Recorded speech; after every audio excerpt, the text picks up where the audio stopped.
something like that. Now we got Quidd, again, also the same age. And these guys are like winning big sets at majors. Like, it's absolutely insane to think about. The time is now, old man. That's literally what they're saying right now. The future is now. Future is now, but the Quidd, you know, repping that Pokemon trainer, and TabSoda, the Yoshi representation. I know Suarez is definitely one that people keeping an eye on. TabSoda obviously within as well, but I know a lot of talking about Yoshidora because they're the one keeping Acola in check, and since they weren't able to attend, Acola, you know, kind of won over how many people in that tournament. Yep.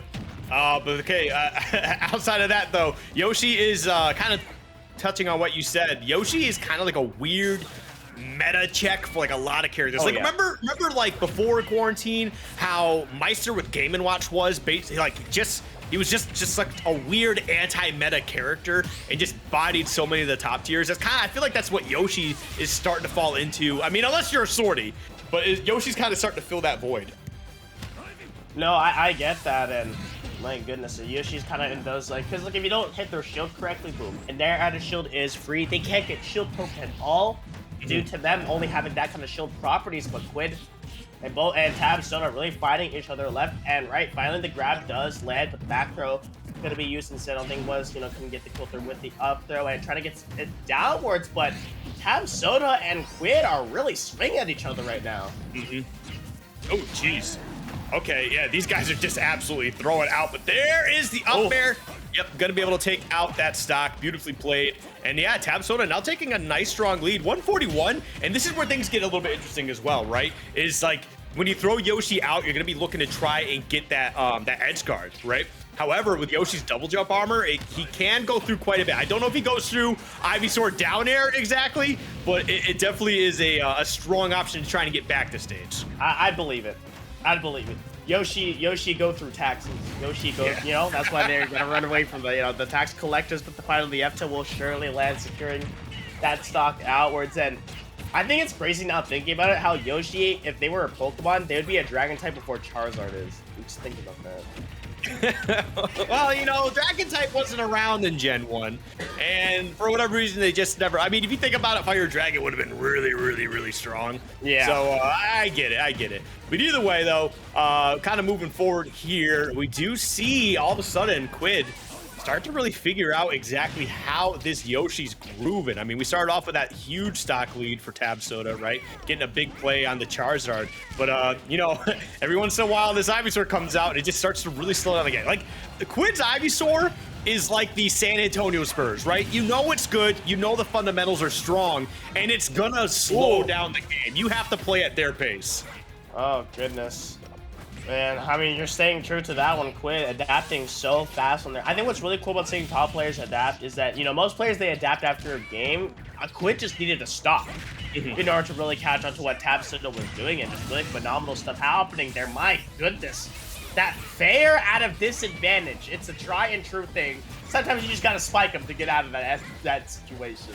Well, I mean, at that situation, I think TabSoda just kind of recognized that Quidd was overextending a little too much, right? And that's just one of those situations where, you know, everybody likes, if you can overextend, like, if you know you can go out there and do it, go for it. If you want to try and mix him up and try to get a little bit of extra, you can put that pressure onto your opponent. However, if your opponent is ready for the overextension and they've got a spike move like that, you better pray that they're not going to connect it, or at least not going to get that sweet spot.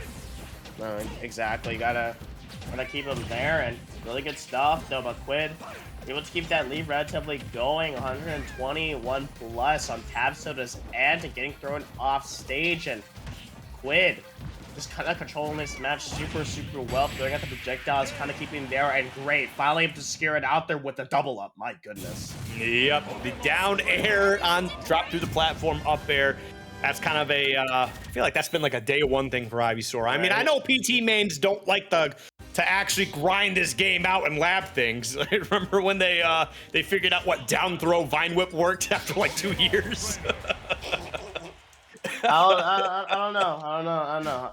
I mean, if it ain't broke, don't fix it, right? And I mean, the only thing they did fix was the down air, but My goodness, the up air hitboxes, I think it's still been the same, right? It's still insanely big. It's still pretty big. It might have gotten a small nerf, but like it's still a strong move.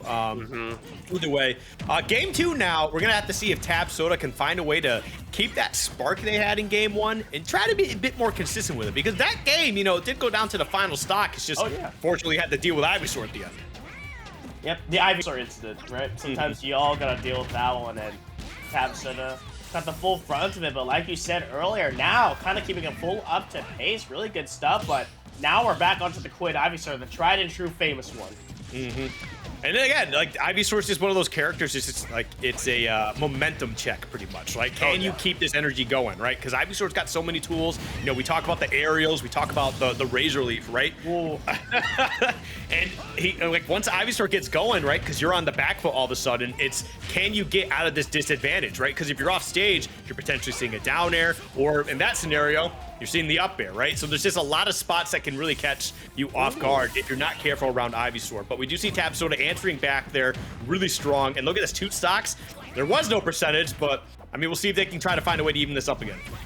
No, really good stuff. Already kind of both are really swinging and keeping it competitive, but Quidd able to get those straight hits in, and now making sure to keep it there. I think one of the biggest weaknesses that a lot of people don't realize is that Yoshi really struggles to land. So if you have those tools to really kind of keep them into the air, all they can really do is kind of hope for a directional air dodge, or even using their down special, but all of them have really good counterplay to deal with. But TabSoda, once they get out of that disadvantaged state, they're able to take a full advantage of it. The spike comes into play. My goodness, TabSoda.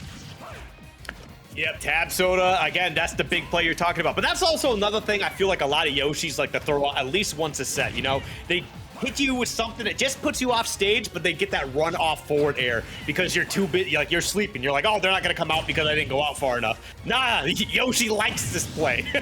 But hey, a spike for a spike, and we're gonna see Quidd Ivysaur even this up one stock apiece, but man, it goes right into TabSoda getting a combo going. It really did, and missed opportunity by Quidd there, missing the follow up, and finally gets it started for a little more hits of their own. TabSoda, and look at this. As we speak, and literally just even up the percents, like is a split second. It was at like 3-4 seconds and already at 50, but now Quidd pulling ahead, stacking up that damage fast. My goodness, TabSoda finally getting downward, lands it, but doesn't get the spike hitbox, unfortunately. So Quidd staying alive with the neutral get up.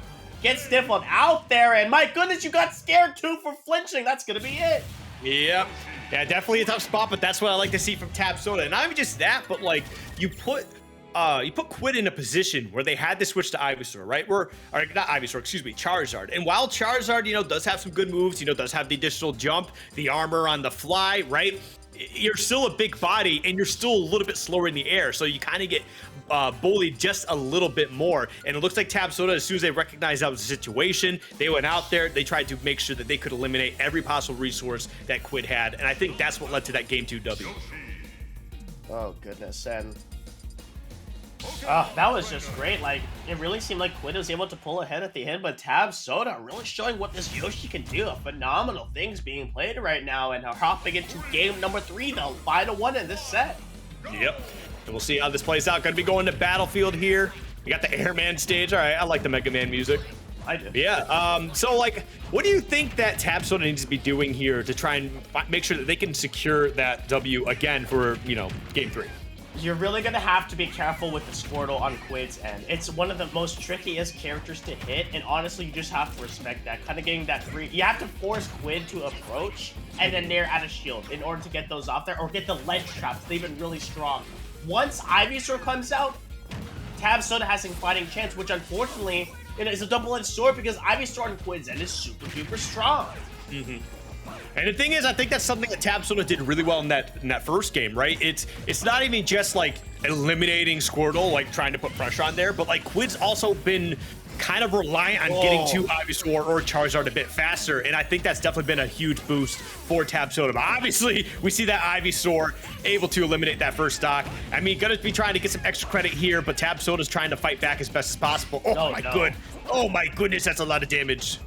Literally the best Mario impression you could do. Just gets an up air ladder. It does so much damage. Able to utilize the full uses of this stage, select this counter pick, and TabSoda feeling huge wrath of it. Stages and ultimate have been so much more of an importance, especially with how many stages have been available to finally play on. And finally, the switch comes into play, and Quidd cheats death, but not for long. TabSoda finally able to secure about 126%, 130. Oh, it's looking very difficult. Yeah, I mean, the other side of that, too, is the fact that you are dealing with an edge guard here. You're at 170, and while Yoshi is a bit heavier, you know, does have that armor double jump, you're still in a tough spot. But oh my goodness! Oh wow, put on 72%. Oh. This is something potentially doable for him, but yeah, that flare blitz just right onto the top of the stage, gonna be able to create too much of a problem for him to handle. That's the beast. That's the beast side B, and gets hit with it 2 more times. You can't feel good about that one. Finally. Not even able to secure it out there. Don't! Quidd going crazy with the flare blitzes as well, but you have Soda finally able to secure it. Skip, this is definitely possible. Yeah, it's definitely entirely possible, and TabSoda is trying to fight back as best as possible. But as you can see, that Squirtle came in, put a nice little bit of damage, but as soon as he switches, he did get an opening, however, was not able to capitalize on staying on that Ivysaur. Now you've given Quidd an opening, and unfortunately, that's all they really need sometimes to put you to bed, as we see Quidd take it 2-1. You're a Squid, you're a Quidd. My goodness, secures that W, but TabSoda doing a phenomenal job, really keeping that set super competitive, and, you know, honestly, could have definitely taken it over, but really good stuff on Quidd's, and definitely what I've been saying earlier, it's just a flare blitz is 1 hit to try to secure it out there. 2 gets hit with another one, and you're eating 46%, that's just unnecessary, and the unfortunate part about one is that after you read out, like, the get-up attack, it still didn't kill. The Yoshi bomb still didn't kill afterwards. Yeah, I mean, it's just one of those situations. I feel like Yoshi's ground pound is such a weird move sometimes. Like, the hitboxes, I feel like, are just not as consistent as they probably should be. But either way, I mean, they definitely fought hard. Game 3 probably could have gone a little bit better at the end. They had that one opening on Ivysaur and just was not able to keep it going. And man, Ivysaur, that's one slippery Pokemon, that's for sure. But